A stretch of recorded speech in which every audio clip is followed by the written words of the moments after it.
بسم اللہ الرحمن الرحیم۔ اپنے اس ویلاگ میں ہم 9th کلاس کے لیے اردو کی درسی کتاب کے سبق نمبر 2 نعت رسول مقبول صلی اللہ علیہ وآلہ وسلم کے متن کے مطابق مختصر سوالوں کے جواب لکھنا سیکھیں گے۔ عزیز طلباء، شروع کرتے ہیں۔ الف، سینہ شب تار الست سے کیا پھوٹا؟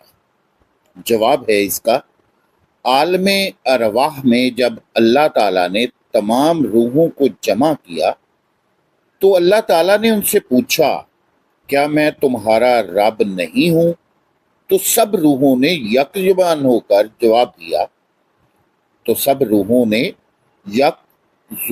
کر جواب دیا کیوں نہیں؟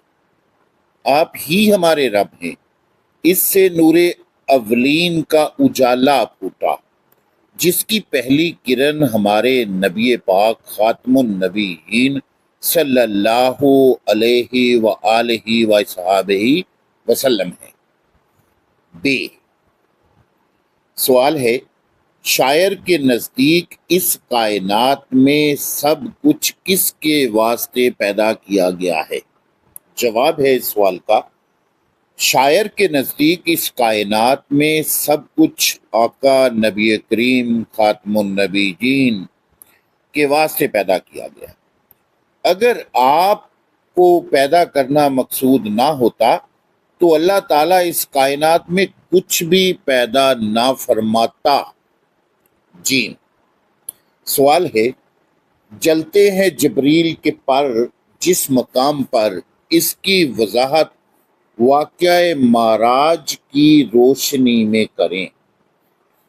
اس سوال کا جواب ہے، معراج کی رات حضرت محمد رسول اللہ صلی اللہ علیہ وآلہ وسلم حضرت جبریل علیہ السلام کے ہمراہ اللہ تعالیٰ سے ملاقات کو روانہ ہوئے۔ مختلف آسمانوں سے گزرنے کے بعد جب سدرۃ المنتہا پر پہنچے تو حضرت جبریل علیہ السلام نے عرض کیا، یا رسول اللہ، یہ میرے سفر کی آخری حد ہے، اس مقام سے آگے میں ذرا بھی بڑھا تو میرے پر جل جائیں گے۔ میرے اندر عرش بریں کی تجلیات برداشت کرنے کی طاقت نہیں۔ اس مصرع میں واقعہ معراج کے اس پہلو کی طرف اشارہ ہے۔ دال، سوال ہے، شاعر کے نزدیک آپ خاتم النبیین کے ہاتھوں نے کسے تھام لیا؟ جواب، شاعر کے نزدیک آپ کے ہاتھوں نے بے کسوں کو تھام لیا۔ آپ یتیموں، مسکینوں اور بے نواؤں کے سہارا اور ہمدرد ہیں۔ اے، سوال ہے، شاعر کے نزدیک جس کی نظیر نہیں ملتی وہ کون سی ہستی ہے؟ جواب، شاعر کے نزدیک نبی پاک خاتم النبیین صلی اللہ علیہ وآلہ وصحبہ وسلم کی ہستی وہ ہے جس کی مثال دونوں جہانوں میں نہیں ہے۔ اللہ تعالیٰ نے آپ جیسا کوئی اور پیدا نہیں فرمایا۔ واو، سوال ہے، شاعر نے اے تاجدار جسرب و بطحا کہہ کر کسے مخاطب کیا ہے؟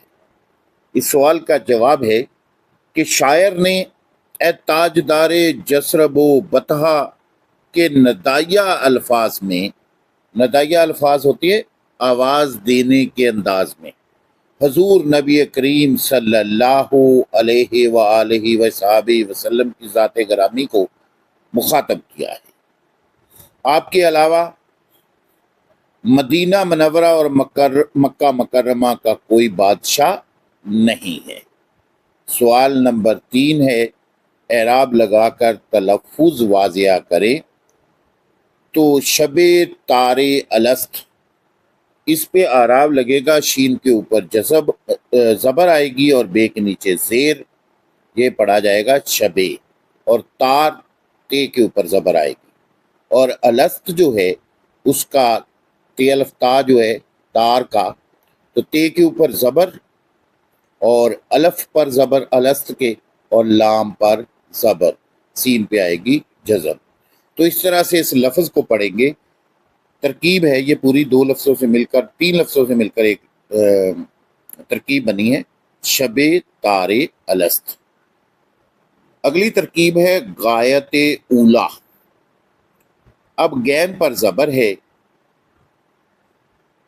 اور یہ جو ہے غایت، یہ پہ زبر ہے اور تے کے نیچے زیر ہے، اولا کے الف پہ پیش ہے، واو پہ جزم ہے اور لام پہ کھڑی زبر ہے۔ تو پورا لفظ پڑھیں گے غایت اولا۔ اس کے بعد اگلی ترکیب ہے یسرب و بطحا۔ یسرب یہ کے اوپر زبر ہے، سے کے اوپر جزم ہے، رے کے اوپر زبر آئے گی، تو یہ پڑھا جائے گا یسربو، بے کے اوپر پیش آ جائے گی، یسربو، واو کے اوپر زبر، پھر بے کے اوپر زبر، بطحا، تو توئے پہ جو ہے وہ جزم ہے اور ہے پہ زبر ہے، ہے الف اے زبر الف آ، جسربو بطحا، پوری ترکیب اس طرح سے پڑھے گی۔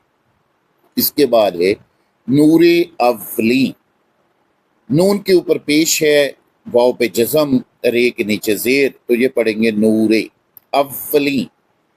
الف کے اوپر زبر ہے، واو کے اوپر شد ہے اور شد کے اوپر زبر، الف کو واو کے ساتھ ملائیں گے، اف، اور پھر افلین، واو دو جگہ اپنی الف سے بھی ملے گا اور اپنی جگہ بھی آواز دے گا، تو لام کے نیچے زیر ہے، نور اولی۔ ترکیب پوری اس طرح سے پڑھی جائے گی۔ اس کے بعد ہے رحمت دو جہاں۔